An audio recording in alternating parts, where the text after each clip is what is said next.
नमस्कार, आप देख रहे हैं न्यूज़ फॉर नेशन और मैं स्वाति पांडे आपके साथ। बिहार में लगातार बम्पर बहालियां निकाली जा रही हैं और खासकर शिक्षा विभाग में बीपीएससी द्वारा बड़े पैमाने पर शिक्षक बहाली निकाली जा रही है। अब इसमें पहले चरण में परीक्षा होती है, फिर दूसरे चरण का परीक्षा और फिर थर्ड फेज का भी परीक्षा होता है।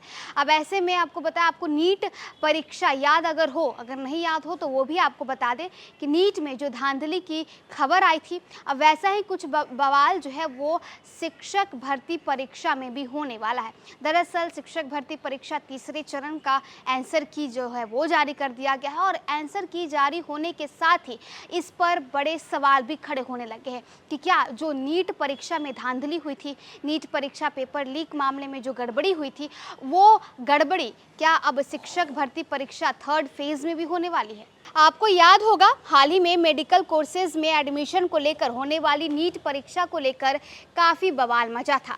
मामला सुप्रीम कोर्ट तक पहुंच गया था। इसमें परीक्षा लीक के अलावे मेरिट लिस्ट पर भी सवाल खड़े किए गए थे, जिसके तह में जाने पर पता चला कि इसके सवाल के सही जवाब के लिए सुप्रीम कोर्ट ने आईआईटी के विशेषज्ञों की मदद लेकर मामले को सुलझाया था।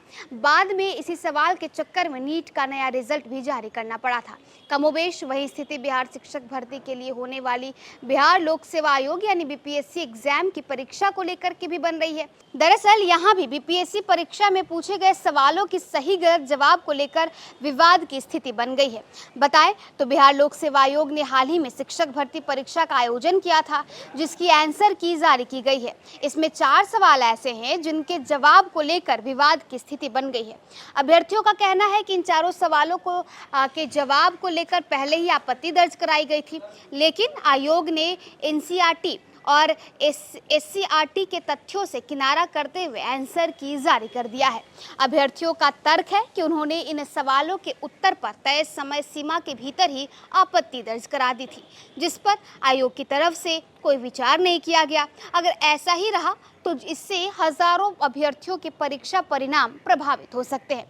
बताएं तो बीपीएससी की परीक्षा में सामान्य ज्ञान के पेपर में बिहार की सबसे पुरानी नदी घाटी के बारे में पूछा गया था।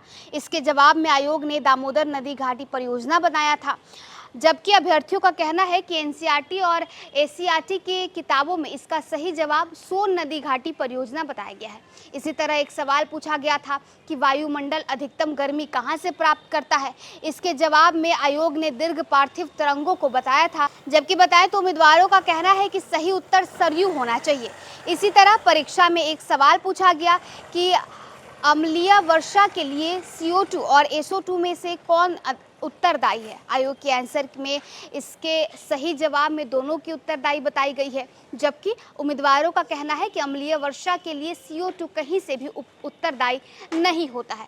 तो देखिए, आंसर की तो जारी कर दिया गया है बीपीएससी थर्ड फेज परीक्षा को लेकर के, और अब इस आंसर की जारी होने के बाद एक तरफ बीपीएससी तो दूसरी तरफ उम्मीदवार, दोनों आपस आमने सामने खड़े हो गए। उम्मीदवारों का कहना है कि एनसीईआरटी के सिलेबस के अकॉर्डिंग हम लोगों ने सही जवाब दिया है, तो वही बीपीएससी का कहना है कि वो गलत जवाब है। अब इन सब चीज़ों में क्या कुछ अपडेट निकल कर सामने आएगा, हम हाजिर होंगे। फिलहाल हमें दे इजाज़त।